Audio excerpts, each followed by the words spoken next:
आता सर्व प्रकारच्या आजारांपासून सुटकेसाठी विट्यात आली आहे होमिओपॅथी उपचार पद्धती, जिच्यामुळे शरीराची नैसर्गिक प्रतिकारशक्ती वाढते आणि रोग मुळापासून नष्ट करते. शरीराला कोणताही त्रास न होता आजारावर मात करण्यासाठी होमिओपॅथी उपचार पद्धती आजच सुरू करा. लठ्ठपणा, पोटाचे विकार, सांधेदुखी, स्त्रियांचे आजार, त्वचारोग, पुरुषांचे आजार, थायरॉइड, मूळव्याध, मानसिक आजार, केस गळणे, श्वसनाचे त्रास व लहान मुलांचे आजार यावर मात करण्यासाठी आता सांगली, पुणे, मुंबईला जाण्याची गरज नाही. आजच भेट द्या डॉक्टर शुभम मोरे यांचे वेदा होमिओपॅथी क्लिनिकला.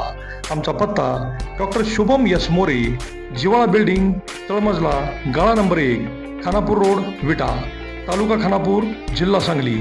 संपर्क 95 61 65 18 19 82 089 15 813. ठिकाण बनवडी त्याच्या प्रचार शुभारंभासाठी श्री भवानी माता मंदिरात बनवडी येथे सर्वजण जमलेलो आहोत. आज आपल्या भारतीय जनता पार्टीचं उमेदवारीचं चित्र स्पष्ट झालेलं आहे की जिल्हा परिषदेला प्रियाताई सुनील पाटील यांची उमेदवारी पक्की झालेली आहे. पंचायत समिती गण तानाजी नाना भीमराव पाटील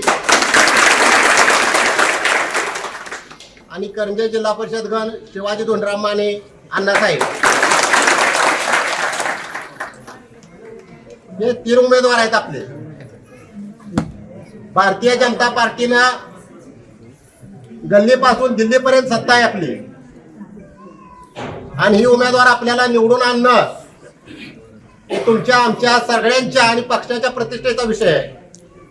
इथं काय होणार का नाही होणार, पार्टी उभा राहणार का न उभा राहणार अशी परिस्थिती मागच्या 15 दिवसात दिसत होती. पण आज जर आपण पाहिलं तर बहुतांश आपण जिंकणार अशी परिस्थिती आहे. तेव्हा आपल्याला या 5 तारखेला विजय होण्यासाठी सगळ्यांनी मनापासून प्रयत्न करायचा आहे. आता विशेषतः बलवडीच्या लोकांच्यासाठी तुमचा आपसात जरी काय असलं कोणासंग तरी उमेदवार आपल्या गावचा आहे. ज्यावेळी देशावर संकट येतं त्यावेळी आतल्या सगळ्या पक्ष एक होतात. राज्यावर संकट येतं त्यावेळी राज्यातले सगळे पक्ष एक येतात.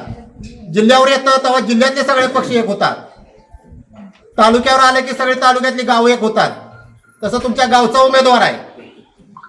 तुमच्या आमची 3 गावं एकत्र करावी तेव्हा तुमच्या गावचं मतदान भरतंय. तेव्हा आमची तुम्हाला विनंती आहे की तुमच्या गावानं उतारलं एवढं भरपूर आणि विजयापर्यंत पोचण्या इतपत तानाजी नानाला मतदान करायचं. अशा पद्धतीने जर झालं आमच्याकडं कुठंही कमी पडणार नाही.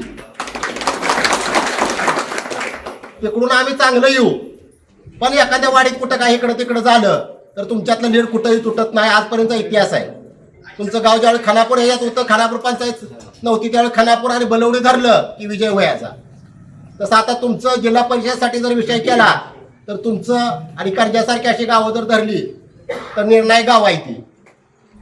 त्यामुळे बलवडीनं सुद्धा विशेष लक्ष द्यायचं आहे आणि आपले उमेदवार चांगले क्लीन आहेत.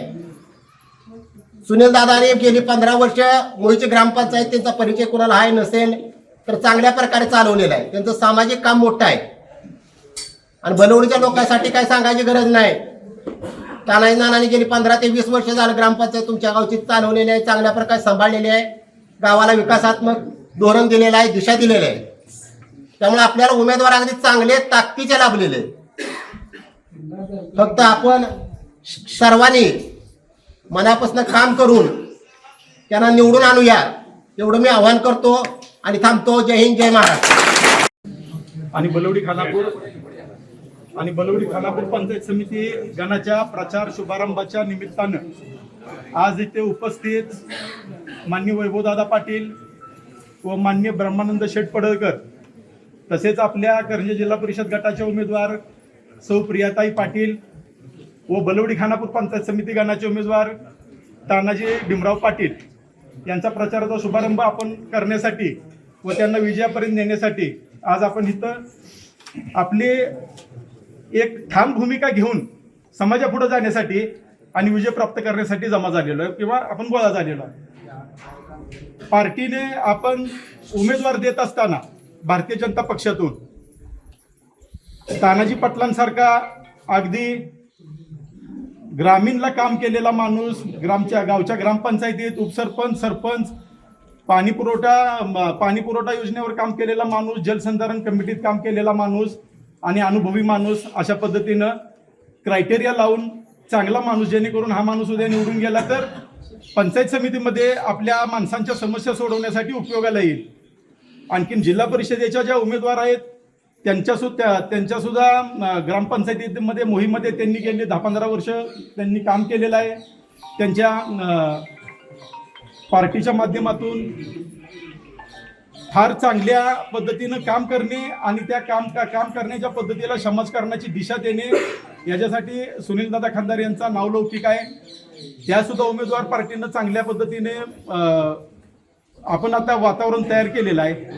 येणाऱ्या काळामध्ये आपला आहे असा जर टेम्पो आपण वातावरणाचा ठेवला, आपण ज्या माणसांच्या अडीअडचणी सोडवणार आहे त्या अडीअडचणीसाठी आपण माणसांना जर समजावून सांगितलं, सगळ्यात महत्त्वाचं म्हणजे प्रत्येक गावातल्या सहकार्याने अगदी आपल्या गावच्या वाड्या वस्तीपर्यंत तळागाळापर्यंत पोहोचून आपल्या पक्षाची ध्येय धोरणं आणि आपण दिलेले उमेदवार कशा पद्धतीने योग्य आहेत हे जर सगळ्या माणसांपर्यंत पोहोचवलं तर एकंदरीत आजच्या आपल्या करंजे जिल्हा परिषद गटाच्या बलवडी गणात व करंजे गणात दिसणाऱ्या वातावरणावरून आपल्याला पंचायत समितीच्या दोन्ही सीटा बलवडी खानापूरमधनं तानाजी भीमराव पाटील व करंजे गणातून शिवाजीराव धोंडीराम माने तसेच जिल्हा परिषदेचे उमेदवार प्रियाताई पाटील यांना चांगल्या फरकाच्या मताने निवडून आणण्यासाठी आजच्या तारखेला काही अडचण दिसत नाहीये। पण येणाऱ्या काळामध्ये हे जे आता आपण एवढ्या मोठ्या प्रमाणात जे फळी उभा केलेली आहे किंवा जे वातावरण उभा केलेलं आहे हे वातावरण टिकवण्यासाठी तुमच्या सर्व सहकार्यांनी अगदी शेवटच्या घरापर्यंत शेवटच्या मतदारापर्यंत पोहोचून त्यांना भूमिका पटवून देऊन आपल्याला विजयाचं रूपांतर मोठ्या फरकात कशा पद्धतीने करता येईल यासाठी प्रयत्न केला आहे। त्यासाठी आपण वेळोवेळी एकमेकाच्या सल्लामसलती करू आणि पुढची दिशा ठरवून पुढच्या पद्धतीने प्रचाराला सामोरे जाऊ। एवढं बोलून मी थांबतो। जय हिंद, जय महाराष्ट्र।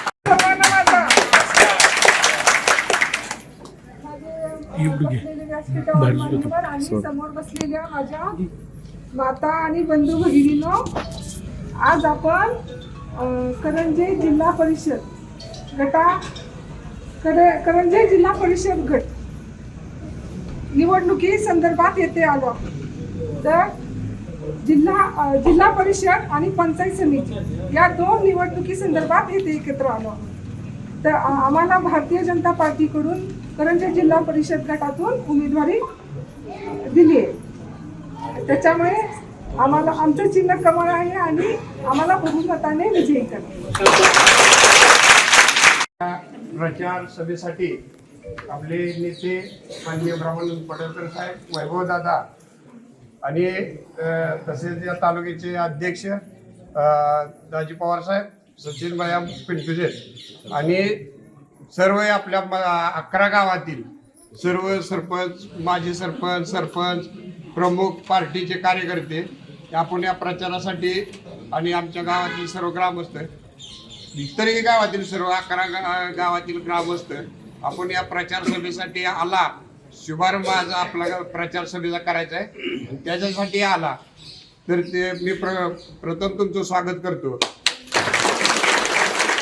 आपले हे सभा जे आपली आजची आहे ते आम्ही एक आमच्या गावातील काही म्हणजे आमचं तिकीटच आपलं काय फिक्स नव्हतं, आम्ही उभा राहायच्या मनस्थितीत नव्हतो, कारण दुनियात जे चाललंय पैशाशिवाय काही चालत नाही, त्याच्या अनुषंगानं आम्ही आलिप्त होतो बाबा हे आपल्याला हे कार्यक्रम करायचा नाही, काय पेलणार नाही। पण जसं जसं लोकांना वाटलं की ह्या मतदारसंघात आपली एक पोकळे आहे आणि विट्याची नगरपंचायत झाल्यामुळे जी हवा जी लोकात झालेली होती, निरोत्साह सगळीकडे पसरलेला होता, की असं लोकांना वाटत होते, काही लोकांनी समजच करून घेतला की आता आपल्या पुढे कोण राहतच नाही आणि तालुक्याची वनवेच इलेक्शन होईल ह्या भ्रमात सगळे राहिलेले होते आणि आम्ही पण त्याचा नाद सोडलेला होता।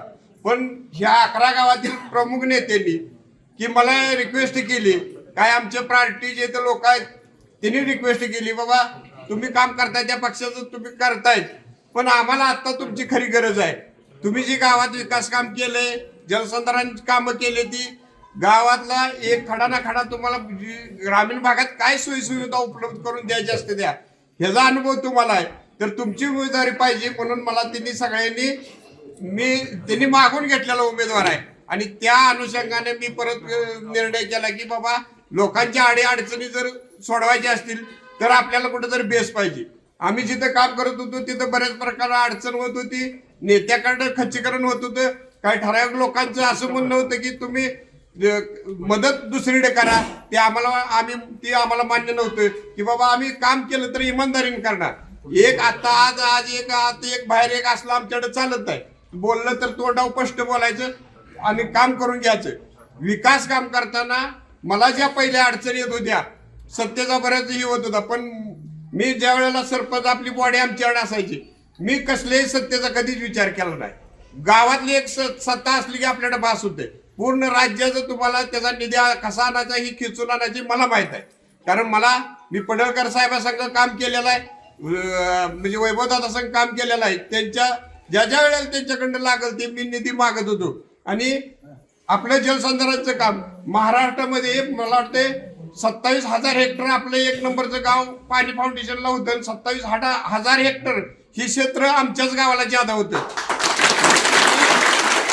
27,000 हेक्टर मध्ये 5 लाख घनमीटर काम केलंय मी. 5 लाख घनमीटर माझा टेक्निकली ह्याच्यामध्ये विषय आला, त्याच्यामुळे माझा राज्य लेवलचा पुरस्कार हुकला. मी तालुक्याचं 28 लाखाचं बक्षीस आणून गावाला दिलं. आगरणाची आपली सुरुवात केली आम्ही. पहिला एकात्मिक पाणलोट मधनं एक पहिला बंधारा बांधला, त्यानंतर आगरणीचं काम सुरू झालं सगळीकडे चौबाजूनं. जे काय म्हणजे पहिला बंधारा आम्हीच चालू केला आगरणीचा बलवडीत एकात्मिक पाणलोट मधून. परत तिथून पुढे जी चळवळ त्याची उभा राहिली, ते आगरणा खोलीकरण, रुंदीकरण, मग विविध संस्था आल्या, याच्यात त्यांनी NGO आल्या, त्यांनी आपलं मदत करून सगळ्यांच्या नेत्यांच्या सहकार्यातून ही रुंदीचं आपल्या बलवडी म्हणजे तामखडी पासून बलवडी पर्यंत बेनापूर पर्यंत हे असं जी खोलीकरण रुंदीकरण ज्या त्या तिथल्या स्थानिक नेत्यांना घेऊन आम्ही खोलीकरण रुंदीकरण केलं. परत आम्हाला विषय आला की आम्हाला पाणी अडवायचं आहे, तर ह्याच्यावर काय करा येईल, तर आम्ही परत CMचा दौरा आखला. CMच्या दौऱ्याला मला स्थानिक नेत्याकडून एवढा त्रास झाला की CM तुमच्या बलवडीला काय येतोय, म्हणजे असं तिथल्या स्थानिक लोकांचा त्यावेळेला नेत्यांचा आम्हाला विरोध झाला होता. CM तुमच्या गावाला काय येतं, तुम्ही का आणताय, म्हणजे त्यांचा प्रशासनावर दबाव होता की बलवडीला CM तेवढा आणू नका, दुसरीकडे कुठे बी आणा, पण ह्याच्याकडे तेवढा आणू नका तानाजीकडे. असं करून मला बऱ्याच प्रमाणात त्रास दिला. पण आम्ही पडळकर साहेबांची साथ सोडली नाही आणि त्यांनी आम्हाला CM साहेबाचा दौरा पहिल्याच 15 दिवसात आखून दिला. जसं CM झालं तसं बलवडी तिथं मी CM साहेबांनी आणलं आणि ते CM साहेब आल्यानंतर मला त्यांनी 4 कोटी रुपये आगरणीसाठी दिले. 4 कोटी दिले की साखळी बंधार वरून खाली तुमचं जे आगरणामध्ये त्याचे खोलीकरण रुंदीकरण झालेलं होतं, त्याच्यासाठी बंधारा बांधायचं होतं आणि टप्प्याटप्प्याला 200 मीटरला एक बंधारा बांधायचा होता साखळी. ते बंधारा बांधण्यासाठी 4 कोटी रुपये त्यांनी मला इथं म्हणजे CM साहेबाचा दौरा आखल्यामुळं त्याच्यामुळे ते काम 4 कोटी रुपये दिल्यामुळं झालेलं आहे. आणि विकास कामं भरपूर गावातील आम्ही केलेले. आता मला एवढंच वचन द्यायचं आहे तुम्हाला, जी माझ्या संघ गाव आहेत माझ्या गटातली, त्या खडा ना खडा मला त्या गावात काय करायला लागतं ही माझा प्लॅन तयार ठरलेला असतोय की बाबा स्थानिक लोकांच्या काय अडचणी आहेत, रस्ता आहे, लाईट आहे, गटर आहे, परत त्या स्थानिक लोकांना महिलांना तिथं उद्योग काय पाहिजेत, आपल्या गटात काय उद्योग पाहिजे, आपल्या तालुक्यातल्या म्हणजे या आपला जो घाटमाता आहे त्याच्या समस्या काय आहे, त्या लोकांना तिथे रोजगार उपलब्ध होण्यासाठी काय करता येईल ह्याचा आपल्याला विजन ठरलेला आहे. आणि त्या विजन आपल्याला पुरं करण्यासाठी मी भाजपामध्ये म्हणजे आपल्याला भाजपच्या याच्याकडून मी उमेदवारी परत मागितली आणि त्यांनी मला भाजपतर्फे मला उमेदवारी फिक्स केलेली आहे. आणि एवढं मी तुम्हाला सांगतो की आता काय लोकांकडं घरोघरी प्रचार होईल किंवा गावात होईल, बाबा स्थानिक आमदार तुमचा विरोध आहे, तुम्ही काम कसं करणार, पण आम्ही त्याच तोडीचा आमदार दुसरा सुद्धा एक पकडलेला आहे की बाबा एक काका आणि ज्यादाच असणार आहे, पण त्या लोकांचं काम थांबणार नाही. आणि मला ती अडचण होती म्हणून मी ती मला विकास कामाचं पुरं करायचं होतं, काम ह्या भागाच्या समस्या असल्याच्या सोडायच्या होत्या, म्हणून मी ते प्रवेश करून बाबा पुढे उमेदवारी जाहीर केलेली आहे. आणि तुम्ही मला साथ दिली पाहिजे. मी तुमच्या हर एक प्रश्नाला रात्री कधी बी एनी टाइम उभा राहणार आहे. कुणाचं बी काय असलं तर तुमचं येऊ जाऊ हे विषय वेगळा आहे.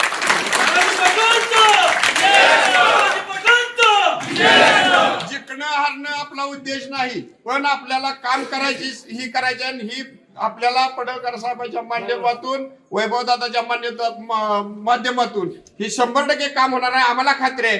त्याच्यामुळे कुणाच्याही दबावाला न बळी पडता, कोणत्याही आर्थिक स्थितीला बळी न पडता बाबा आपल्याला ही उमेदवारी तिन्हीच्या तिन्ही निवडून आणायची आहे. एवढं बोलून मी माझं भाषण संपवतो.